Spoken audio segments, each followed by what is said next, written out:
Comeback అయిన తర్వాత కూడా ఇటు గవర్నర్ కోటా చేశారు, గవర్నర్ కోటా రిజెక్ట్ అయింది. ఖైరతాబాద్ టికెట్ ఆశించారు, మళ్ళీ దొరకలేదు.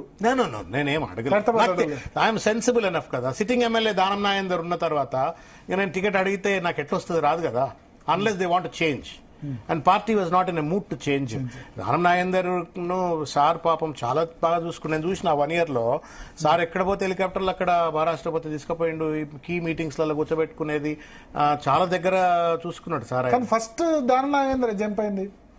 దట్స్ అన్ అన్ఫార్చునేట్ థింగ్ అండి. అది మంత్రి పదవి ఇవ్వలేదని, అంటే ఆయనకు మంత్రి పదవి అంత సీనియర్ కు మంత్రి పదవి తీసుకుని కూడా ఇవ్వలేదని. ఆల్రెడీ సిటీలో తలసాని శ్రీనివాస్ యాదవ్ గారు ఉన్నారు, మహమూద్ అలీ గారు ఉన్నారు. ఇక 3వ మంత్రి పదవి ఇవ్వడానికి స్కోప్ ఉన్నాయి. 16 మంత్రులు కదా. మున్నూరు కాపు నుంచి ఇవ్వాలని కోరుకున్నారేమో.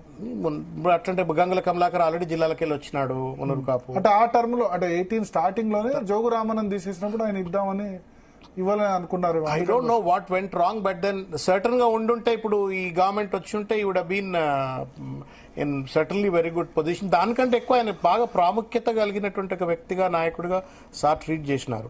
ఆయనకు సీట్ ఇచ్చే, డబ్బులు ఇచ్చే, గెలిపిచ్చే. ఇప్పుడు ఆయన అట్లనే కాంగ్రెస్ లో ఉంటే గెలవకపోవు కదా.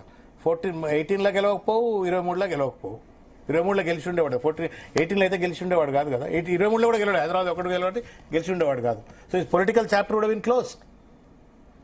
దానికైతే జీవం పోసింది కదా సార్. నువ్వు గెలవు. ఇప్పుడు వేటు పడుతుందంటారా? 100%. దానం గారి మీద అయితే 100% పడుతుంది. ఎందుకంటే వేరే అంటే ఆయన వేరే పార్టీ అందరి మీద పడుతుంది అన్న, అందరి మీద పడుతుంది. బట్ దానం గారి మీద ఒక రవ ముందే పడుతుందేమో అనుకుంటాను నేను. ఎందుకంటే ఆయన ఆల్రెడీ పార్లమెంట్ పోటీ చేసినాడు కదా కాబట్టి. ఓకే.